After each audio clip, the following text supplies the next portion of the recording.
इसलिए कोई भी दोषी हो, हम सरकार से मांग करते हैं कि उस पर उचित कार्रवाई हो और मृतक को परिवार के सरकार की ओर से 50-50 लाख का मुआवजा मिले। जिस तरह से जो है बन्नी में घटना घटी, 6 मजदूरों की जान चली गई दीवार गिरने से, इस घटना को आप कैसे देखते हैं? कौन इसके लिए जिम्मेदार है, कौन दोषी है इसके लिए? सबसे पहले तो बन्नी के घटना पर हम दुख व्यक्त करते हैं, संवेदना प्रकट करते हैं उस परिवार के लिए जिस परिवार में यह घटना घटी है।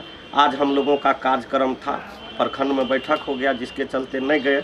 हम वहां जाने का काम करेंगे। और बन्नी का जो काम हुआ है उसमें जो 6 मजदूर जो दब के मरा है, सबसे पहले वहां जेई जो है, जो खुनवा रहा था खड्डा, सबसे पहला कार्रवाई जेई पर होना चाहिए।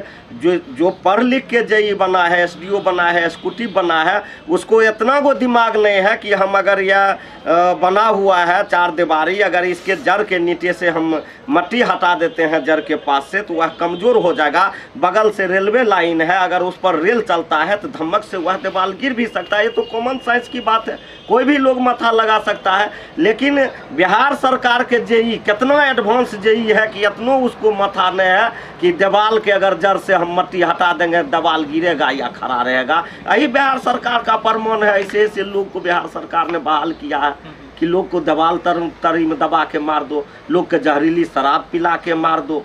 बताइए, दीवार की अगर गुणवत्ता की बात करें तो उसमें जिस तरह से एस्टीमेट था, कहा जा रहा है कि उस एस्टीमेट पे काम हुआ ही नहीं, क्योंकि पिलर की जो गुणवत्ता थी, हाथ से भुरभुराता है वो पिलर। तो क्या लगता है?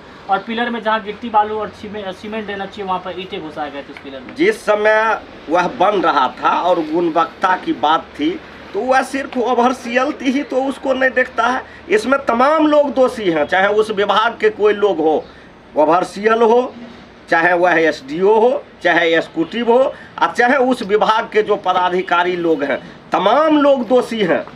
इसलिए दोषी हैं कि जब आज वह दीवार गिर गया तो आपने गुणवत्ता की बात की, लेकिन जिस समय वह बन रहा था उस समय आप कहाँ थे? आपको सरकार किस चीज़ के लिए पैसा देती है? आपको सरकार पैसा देती है, वेतन देती है, जहां सड़क बन रहा है, जहां कोई स्कूल बन रहा है, जहां बिल्डिंग बन रहा है, वहां आपके देख रेख में काम होगा। वहां आप खड़ा रहिए, आप उसको देखिए कि उसको सही मात्रा में सीमेंट दे रहा है कि नहीं दे रहा है, सही मात्रा में छड़ दे रहा है कि नहीं दे रहा है, सही मात्रा में जो एस्टीमेट उसका बना है उस अनुरूप काम हो रहा है कि नहीं हो रहा है। यहाँ तो आप जान रहे हैं कि बिहार में सरकार एस्टीमेट घोटाला के नाम से जाना जाता है।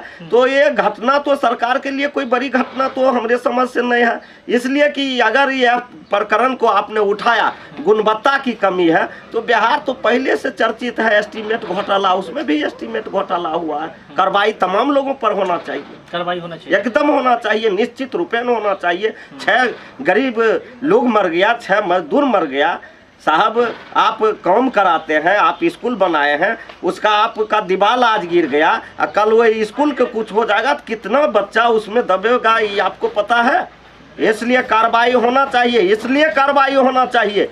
आने वाला समय में जो भी बिल्डिंग बनेगा, जो भी 4 दीवारी बनेगा, जो भी सरकार स्तर से काम होगा, उसमें जो ओवरसीएल है, जो एसडीओ है, जो एग्जीक्यूटिव है, वह अपने स्तर से उसको मुआयना करेगा और मजबूती के साथ काम करेगा।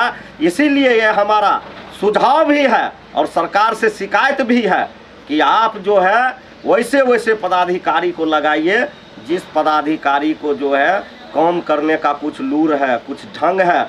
आप वैसे पदाधिकारी को नहीं लगाइए कि नाम के हम ओवरसीएल साहब हो गए, काम के एगो मजदूर वाला नक्शो हमको नहीं बनाने के लिए आता। ओकरा से तो बढ़िया मजदूर है कि आप कोदार से कहिएगा कि एकदम इतना फीट के काट दीजिए, तू काट देता है। कौन सी को ओवरसीएल है? उसको इतना साइंस नहीं रहा कि बगल से ट्रेन की पटरी जा रही है, ट्रेन आएगा धमक, इसको बगल से आप दीवार से मट्टी निकाल दिए हैं तो वो तो गिरेगा ही। ये तो जानबूझ कैसे किया गया है, वो दोषी हो। हम सरकार से मांग करते हैं कि उस पर उचित कार्रवाई हो और मृतक को परिवार के सरकार की ओर से 50-50 लाख का मुआवजा मिले। चलिए, हमसे बात करने के लिए बहुत बहुत धन्यवाद।